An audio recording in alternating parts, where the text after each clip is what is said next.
বিসমিল্লাহির রহমানির রহিম। আসসালামু আলাইকুম।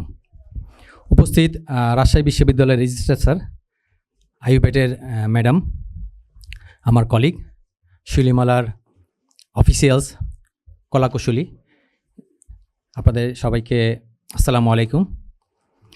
শিউলিমালার আজকের যে প্রোগ্রাম, আমি আপনাদের বিগত প্রেজেন্টেশনগুলো দেখেছি, আমার কিছুটা আইডিয়া আছে। আমার একটা অনুভূতি এরকম যে শিউলিমালা সম্ভবত অনেক মহিরুহু গাছের যেমন ছোট্ট একটা বীজ থেকে শুরু হয়, বিশাল বটবৃক্ষ।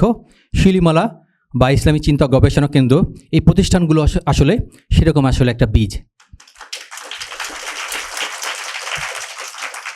আমি বাই প্রফেশন ইঞ্জিনিয়ার। আপনাদেরকে ইঞ্জিনিয়ারিং রিলেটেড কোনো বক্তব্য দিব না। আমার খুব প্রিয় সাবজেক্ট হচ্ছে হিস্ট্রি, স্পেশালি ইসলামিক হিস্ট্রি। আপনারা হয়তো হিস্ট্রি জানেন, উপমহাদেশে অবিভক্ত ভারতবর্ষ যেটাকে আমরা বলি, যে মুসলিম এখানে যেটাকে আমরা কঙ্কর বলি, রাইট? প্রথম কঙ্কর হলো কার মাধ্যমে? বিন কাসেম। ওনার বয়স কত ছিল? 17 বছর। আপনারা হয়তো জানেন বিন কাসেম 17 বছর বয়সে যখন ভারতবর্ষ সোকল্ড আক্রমণ করেন, তার আগে তিনি অনেকগুলো অ্যাটেম্প নিয়েছিলেন। ওনার প্রথম অ্যাটেম্প কত বছর বয়সে ছিলেন আপনারা জানেন? 12 বছর বয়সে। আপনারা চিন্তা করেন, কিছুক্ষণ আগে আমার বাচ্চাটা এখানে এসেছিল, আমি ওকে স্পোর্টস থেকে নিয়ে যাচ্ছিলাম, ওর বয়স এখন 11 বছর, টেন্টেটিভ। আমরা কি এই বয়সে এখানে কোনো বাবা মা আছেন, গার্জিয়ান আছেন, বা আমাদের যখন 12 বছর ছিল আমরা কি চিন্তা করতে পারি আমার 12 বছরের ছেলেটাকে আমি অন্য একটা দেশ কঙ্কর করার জন্য পাঠাবো? চিন্তা করা যায়? তাহলে আমি আসলে 12 বছর ছেলের কথা চিন্তা করি না, তার মা কেমন ছিল, কোন মা এই ছেলেটাকে আসলে তৈরি করেছিল। সম্ভবত শিউলিমালার মায়েরা একদিন এই রকম সন্তান তৈরি করবে।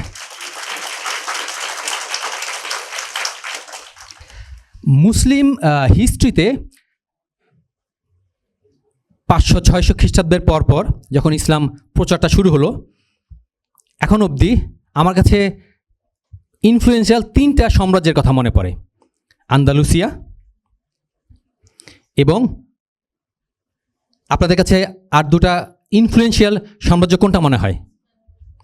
ওসমানী খিলাফা এবং মুঘল সাম্রাজ্য ভারত উপমহাদেশের জন্য খুব ইম্পর্টেন্ট একটা স্টেপ ছিল। বিন কাসেম কার সেনাপতি ছিলেন? হাজ্জাজ বিন ইউসুফ। আপনারা চিন্তা করেন, আমরা হিস্ট্রি থেকে জানি হাজ্জাজ বিন ইউসুফ ড্রাঙ্ক অবস্থায় কাবায় নামাজ পড়াতেন। ব্যক্তিগতভাবে একটা লোক, প্রবাবলি ভেরি করাপ্ট, তার সাম্রাজ্য, তার সেনাবাহিনী কি পরিমাণ মোরাল ছিল। তার মানে এই মোরালিটি আসলে কীভাবে তৈরি হলো? অবশ্যই এডুকেশনের মাধ্যমে, তাই না? আমি প্রথম খেলাফা কোনটা ছিল মুসলিম সাম্রাজ্যের? খোলাফায়ে রাশিদিনের পরের, উমাইয়াদের পরে আব্বাসিয়া। উমাইয়াদ ডাইনেস্টি এবং আব্বাসিয়া ডাইনেস্টির যখন পতন হলো, কাদের মাধ্যমে পতন হলো? মঙ্গলদের মাধ্যমে।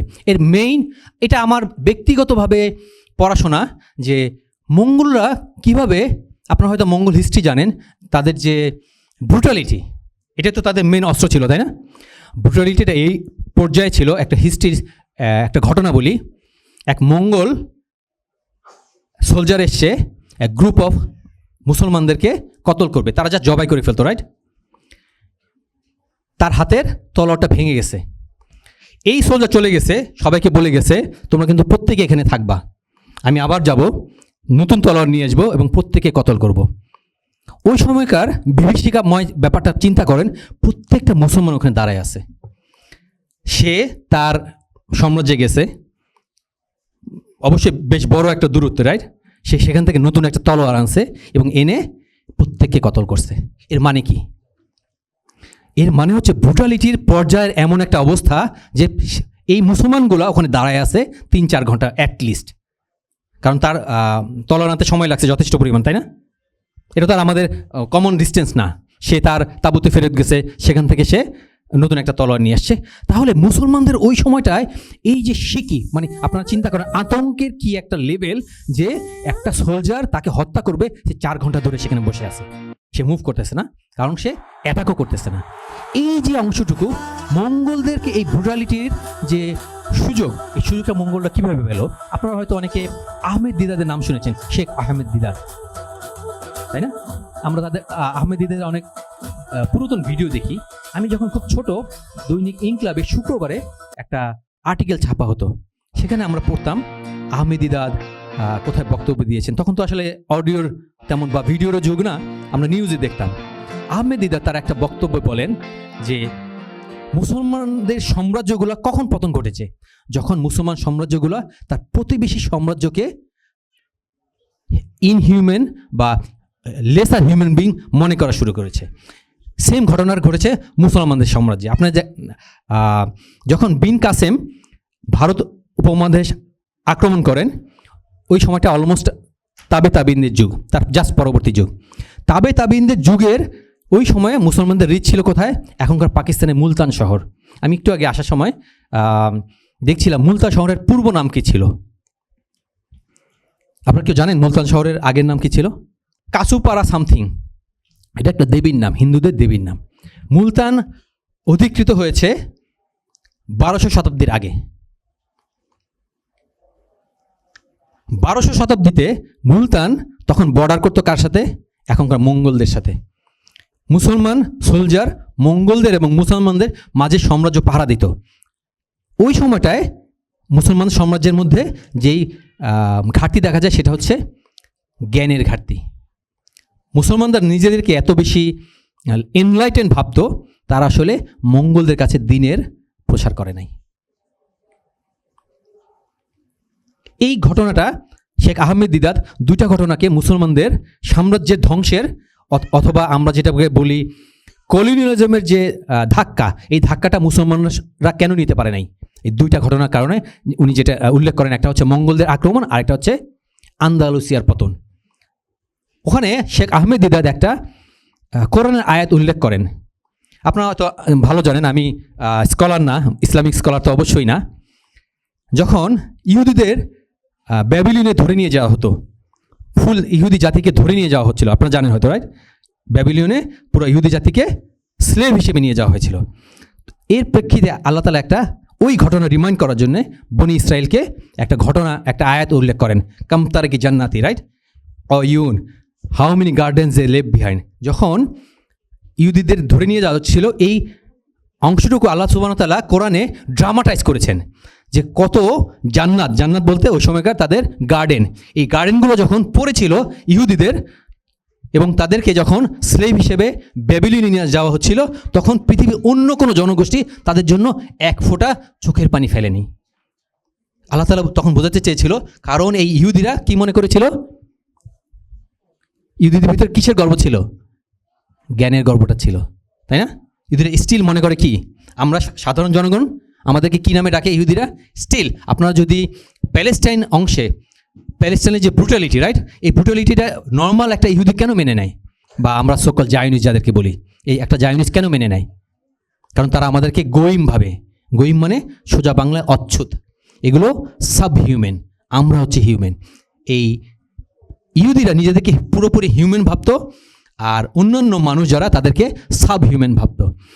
এবং আল্লাহ তাআলা তাদেরকে যখন এইভাবে ধ্বংস করে, 300-400 বছরের যে পরাধীনতা, তখন পৃথিবীর কোনো মানুষ তাদের জন্য এক ফোঁটা চোখের পানি ফেলেনি। শেখ আহমেদ দিদাদ বলেন, এই একই আয়াত কি আন্দালুসিয়ার মুসলমানদের জন্য প্রযোজ্য ছিল না? ছিল না? আন্দালুসিয়াতে যখন শেষ মুসলমানকে বের করে দেওয়া হয় গ্রানাডা থেকে, 700 বছর গ্রানাডায়, স্পেনে, এখনকার স্পেনে আজান দেওয়ার কোনো লোক ছিল না। আল্লাহ তাআলা এই শেখ আহমেদ দিদাদ এই ঘটনাকে উল্লেখ করে একই ব্যাপারের পুনরাবৃত্তি, অর্থাৎ মরক্কিয়ানরা, আমাদের এখনকার যারা আমরা বলি বারবার, ইংরেজিতে বারবারিজম যে শব্দটা থেকে এসছে, এটা আসলে একটা জাতির নাম, বারবার জাতি। এই বারবার জাতি যখন আন্দালুসিয়াকে দখল করে, তখন তারা সব কিছু করে, সায়েন্স এবং টেকনোলজির প্রভূত উন্নতি সাধন হয়েছে, রাইট? আল আরাবি উনি ওখান থেকে এসছেন, ওখানকার স্কলার, রাইট? কিন্তু শেষে কি হলো? মুসলমানরা কিসের ঘাটতি হলো? তারা স্প্যানিশভাষীদেরকে ইসলামের প্রচার করলো না। এবং তখনও একই আল্লাহর আয়াত প্রযোজ্য ছিল, এটা শেখ আহমেদ দিদার বলে, মুসলমানদেরকে যখন পুরো আন্দালুসিয়া থেকে বের করে দেওয়া হলো, পুরো ইউরোপে তাদের জন্য এক ফোঁটা চোখের জল ফেলার মতো কোনো মানুষ ছিল না। আপনারা দেখেন, আমরা এই সময়টাকে, এখনকার যে সোসাইটি, আমরা খুব নিজেদেরকে সভ্য বলি, রাইট? এই শতাব্দী, 21শো শতাব্দী, যদি সায়েন্স অ্যান্ড টেকনোলজির অনেক প্রভূত উন্নতি সাধন হয়েছে, আপনারা কি সত্যি সত্যি এই সময়টাকে সভ্যতার উৎকৃষ্ট সময় মনে করেন? আমাদের চোখের সামনে আমরা দেখেছি হিস্ট্রিতে, রাইট? কিছুদিন আগের ঘটনা, 3 দিন আগের ঘটনা, 4 দিন আগের ঘটনা, একটা সিটিং প্রেসিডেন্টকে আরেক দেশের প্রেসিডেন্ট তুলে নিয়ে গেছে। কারণ এখন কিসের সাম্রাজ্য চলছে? বনের রুল চলছে, জোর যার মুল্লুক তার। এই যে মুসলমানরা তাহলে এখানে কীভাবে কন্ট্রিবিউট করবে? মুসলমানদের সবচেয়ে শক্তিশালী পাওয়ার কি? কোনটা দিয়ে মুসলমানরা আসলে এই যে বনের যে রাজ্য চলছে এখন, তাই না, এই বনের রাজ্য থেকে মুসলমানরা নিজেদেরকে কিভাবে সেভ করবে এবং নিজেদের যে ন্যারেটিভ ছিল, আমরা তো এই শব্দটার সাথে খুব পরিচিত, তাই না, এই ন্যারেটিভটা কিভাবে প্রতিষ্ঠা করবে?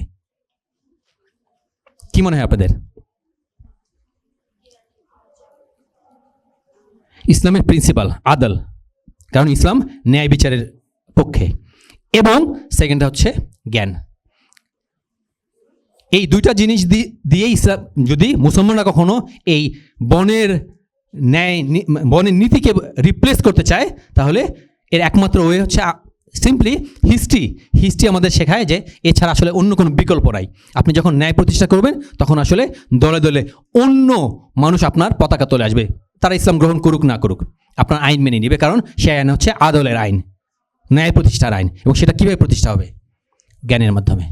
এবং আমি গত প্রোগ্রামেও বলেছিলাম, আপনাদের শিউলিমালা একাডেমি, এই রকম ছোট ছোট প্রতিষ্ঠানগুলোই আসলে, ছোট ছোট বলছি এখন হয়তো, রাইট, একটা সময়ে মানুষ এইরকম প্রতিষ্ঠানকে হিস্ট্রিতে লিখবে যে এইরকম প্রতিষ্ঠানগুলো ছিল বলে এই 21শো শতাব্দী এবং এর পরের যে শতাব্দীগুলো ইসলামিক রিভাইভাল যেটাকে আমরা বলি বা যেটাকে আমরা চাই ইসলামিক রিভাইভাল ঘটুক, এইরকম প্রতিষ্ঠার মাধ্যমে আসলে ঘটবে। তো আজকে জুমার দিন, আলহামদুলিল্লাহ, আমার কোনো ফর্মাল বক্তব্য নাই। শিউলিমালার বার্ষিক কনভেনশন, অনেক বেশি শুভেচ্ছা আপনাদের যারা কলাকুশলী, দিনরাত পরিশ্রম করে এরকম একটা প্রতিষ্ঠান পিছনে সময় দিচ্ছেন এবং আমাদের পরবর্তী প্রজন্মকে একটা ন্যায় এবং ইসলাম ভিত্তিক শিক্ষা দেওয়ার জন্য যে প্রচেষ্টা, এই প্রচেষ্টাকে আমি সাধুবাদ জানাই এবং আপনাদের জন্য অনেক অনেক শুভকামনা। আসসালামু আলাইকুম ওয়া রাহমাতুল্লাহ।